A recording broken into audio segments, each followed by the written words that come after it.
ஜெயங்கொண்டம் அருகே ONGC நிறுவனம் குவித்து வைத்துள்ள எண்ணெய் குழாய்களை அகற்றக் கோரி பாமக சார்பில் வரும் 22ஆம் தேதி போராட்டம் நடத்தப்படும் என வழக்குரைஞர் பாலு தெரிவித்துள்ளார்.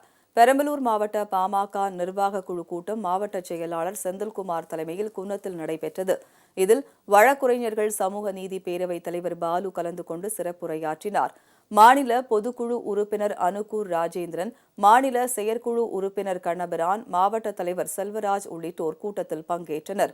நாடாளுமன்ற தேர்தல் வெற்றிக்கான பணிகள் குறித்து விவாதிக்கப்பட்டது. முன்னதாக அரியலூர் மாவட்டம் ஜெயங்கொண்டம் அருகே உள்ள சின்னவளையம் கிராமத்தில் ONGC நிறுவனம் குவித்து வைத்துள்ள எண்ணெய் குழாய்களை வழக்குரைஞர் பாலு தலைமையில் பாமகவினர் ஆய்வு செய்தனர். எண்ணெய் குழாய்களை அகற்றவில்லை எனில் வருகிற 22ஆம் தேதி மிகப்பெரிய போராட்டம் நடத்தப்படும் என அவர்கள் எச்சரித்தனர். அரியலூர் மாவட்டத்தில் 10 ஆழ்குழாய்கள் அமைக்கும் இந்த முயற்சியை தடுத்து நிறுத்த வேண்டும் என்று வலியுறுத்தியும், ஒரு வார காலத்திற்குள்ளாக இங்கு இருக்கக்கூடிய அனைத்து பைப்புகளையும் இவர்கள் எங்கள் மாவட்டத்தை விட்டு வெளியேற்ற வேண்டும்.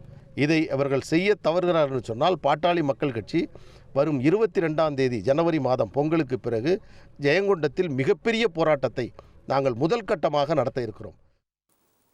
விருத்தாச்சலம் அருகே உள்ள கருவேப்பிலங்குறிச்சியில் ஒன்றிய செயலாளர் தனசேகர் தலைமையில் வாக்குச்சாவடி பொறுப்பாளர்கள் கூட்டம் நடைபெற்றது.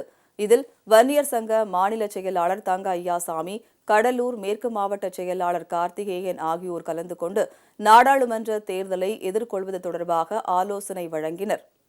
கடலூர் பாராளுமன்ற தொகுதிக்குட்பட்ட விருத்தாச்சலம் சட்டமன்ற தொகுதிக்கும் திட்டக்குடி சட்டமன்ற தொகுதிக்கும் வாக்குச்சாவடி களப்பணியாளர்கள் ஆலோசனை கூட்டம் கடலூர் பாராளுமன்ற தொகுதி பொறுப்பாளர் மாநில வன்னியர் சங்க தலைவர் அண்ணன் தங்க ஐயாசாமி அவர்கள் தலைமையில் அனைத்து ஒன்றியங்களிலும் கடந்த 2 தினங்களாக சிறப்பாக நடைபெற்று வருகின்றன.